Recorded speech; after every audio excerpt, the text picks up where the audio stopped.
to another episode of my Funko Pop collection, L Awesome. And today I'm going to talk about one of my favorite TV shows ever. Probably my favorite. I have to do a list someday. But my Funko Pop The Office collection. Check it.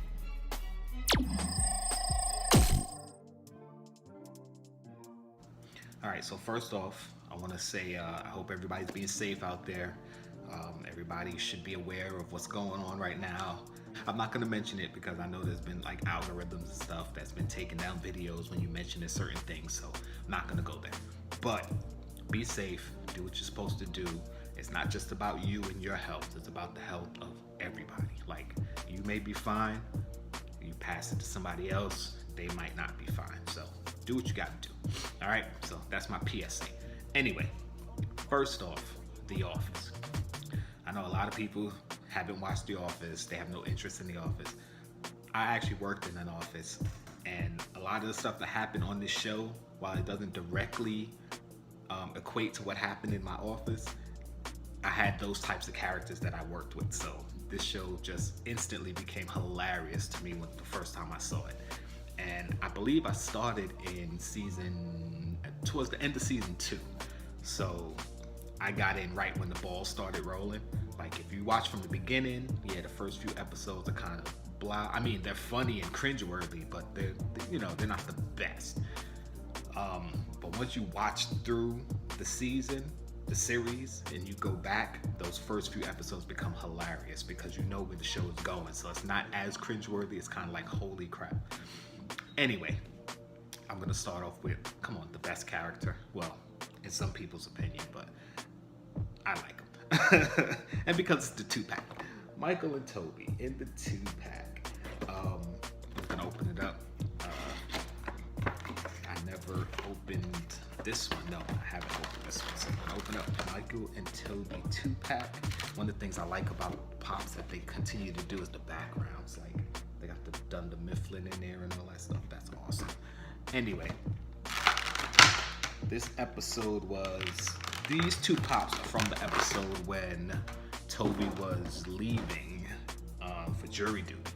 And if you ever watched the show, you know Michael doesn't like Toby. So here's Michael and Toby. Michael actually hates Toby. So as his going away present, he gave him a rock that says, come on, focus. It's not gonna focus. It says suck on this. All right. Toby works in HR. Michael is the boss. So, I mean, yeah, the detail is great based on what they're wearing and the faces. I'm not gonna get deep into it. They even got Toby's bald spot. That's crazy. Anyway, Michael Toby 2-pack. Next. Okay. Jim Halpert. Probably a lot of people's favorite character.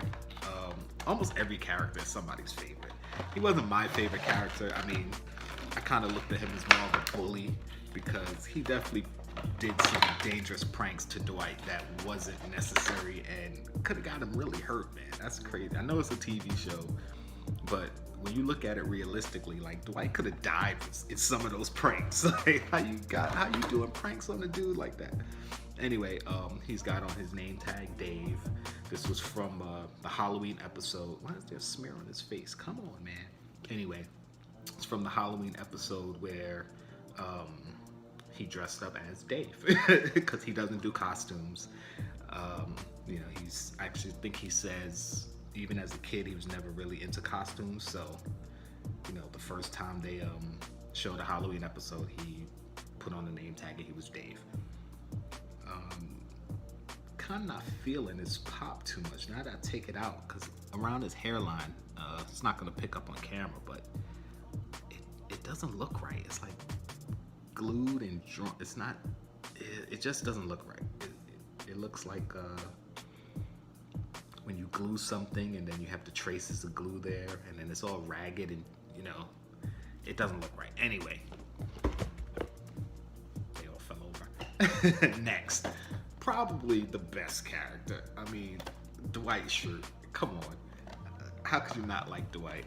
Yeah, he was annoying, and Yeah, he was weird, but if anything, he's the character I related to the most because he was the weird character, and I definitely consider myself weird in lots of ways. So, oh, I didn't even notice the glasses actually have lenses in them. That's pretty awesome. He's got his cell phone on his belt. I don't know which episode this would be from. This would probably be from the episode where they were doing he had to pick the new healthcare plan. And he was talking to Kelly, and Kelly was talking about guys wearing their phone on their belt. And he was like, oh no, it's great, it's for quick, easy access. So I think that's the episode this is from. I could be wrong, but if I am, put it down in the comments. Dwight Schrute. Next, Pam Beesly. I almost opened it before I showed you on the camera. Pam Beesly. Phyllis looked more like the mom on the show, but Pam was more the mother than anything. She took care of everybody, even the people she hated. Like, she looked out for. I believe I've opened this up on the channel before. Like her white shoes from her. This is from, I think, the episode where they had the Dundies, where she had they even got the ring on her finger because she's engaged for 3 years. But yeah, this is the episode where she won the Dundie for the world's whitest tennis shoes. I mean, that's probably not what the episode references, because this is basically her everyday wear. Like, she always had on her sweater and her white sneakers, but the fact that they did it like that, that's what I'm assuming. So next. I know I'm going through these kind of fast because I don't want the episode to be too long, Oh, I did it again. Daryl Philbin came up from the warehouse. He's the foreman of the warehouse. Ended up coming upstairs to work with the upstairs people. Come on, Daryl, get out here. I'm sure I've showed this one off before. Daryl. And the clipboard says game time, 1 p.m. This is from the basketball episode. Even has Daryl on his shirt. The basketball episode where Michael challenged them to a game. The upstairs people challenged the downstairs people, which is the warehouse. So the office workers versus the warehouse in a game of basketball. And I believe it was on a Friday because they were talking about coming to work on Saturday, which was the weekend. So yeah, basically Michael challenged them. They decided to up this. First, the challenge was the losers took the winners out to eat at their choice of restaurant, I believe. Then Michael upped the ante and said, oh, well, whoever wins doesn't have to come into work this weekend. Then once he found out that they were in the lead, he got fouled. He's called the game. He's like, oh, game's over. And since they were in the lead, they won. And of course, the warehouse workers was like, nah, we're not having that. So they basically intimidated him into changing his mind. And then the office workers had to work, and then the warehouse people didn't. Yeah, next. Kevin Malone holding his pot of Kevin's famous chili. Kevin was the resident idiot. Not really. I say the dumb one. he was the big, I hate to say it like this, but this was basically what the character was. The fat, dumb character. He basically ate a lot. He wasn't very smart. He's holding his pot of Kevin's famous chili. There's one episode in the cold open where he's talking about bringing in his Kevin's famous chili, and while he's talking about it, he spills it on the floor, and there's this whole visual of him trying to scoop it up and put it back into the pot. It's kind of hilarious. He's flopping around in it. It's funny. Yeah, Kevin worked for accounting. He worked with Oscar and Angela. Hopefully in the next wave there's an Oscar and Angela. I don't think there is, though. I saw the next wave and I don't think there is. I know they have Kelly and Stanley. I don't know if they have Oscar or Angela. Anyway, Kevin Malone. And that's actually it as far as the first wave. But there were a few in the first wave that aren't on the boxes, and I got boom, Andy Bernard, the Nard Dog. Um, it actually says it on his box. If I can open it without messing it up. There it is. I usually open them from the bottom, so. But this was the Target exclusive. I saw it in Target, I bought it. I actually had the blonde Dwight t-shirt combo. And I sold it. Hey. You know, I tend to sell some of them sometimes. I wish I didn't though, because I really liked it. I figured I'd get another one. I was like, oh, I can get another one. Then I went back and they were all sold out. So anyway, Andy Bernard, the Nard Dog with his banjo. Yeah, there's a lot of episodes with him playing instruments and stuff. He was really good at playing the banjo, I guess. I'm not big on the banjo, I don't know. But Andy started out when in season 3 when Jim left and went to another branch. He started out to be an annoying character, to be the foil of Jim, so just somebody else for Jim to, you know, prank, and then for the audience to hate, because, you know, that was the point. Jim was the hero, so whoever he was against was the villain. When he came over, when they all came over to the new branch, to Dunder Mifflin Scranton, he was all of those characters that came from, where were they? Stanford. They were in Stanford, Connecticut. They came over to Scranton. All those characters were meant to leave the show. They weren't meant to stay on the show. And Andy was supposed to be the last one to go. But, no, Karen was meant to be the last one to go. Andy was second to last. But people liked the character, so they brought him back.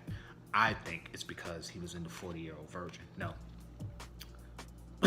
Not the 40-Year-Old Virgin. That was Steve Carell. That's the show that's the movie that actually saved the show. He was in what the heck is the name of the movie? The Hangover. The Hangover became popular, and then, you know, they ended up bringing him back. So that helped the show as well. And then from that point, they changed his character to make him more likable. I was never a big Andy fan. I don't care. Fight me. And last but not least, it's Belschnickel. Dwight as Belschnickel. This is from the Christmas episode where they forgot to plan a Christmas party that year.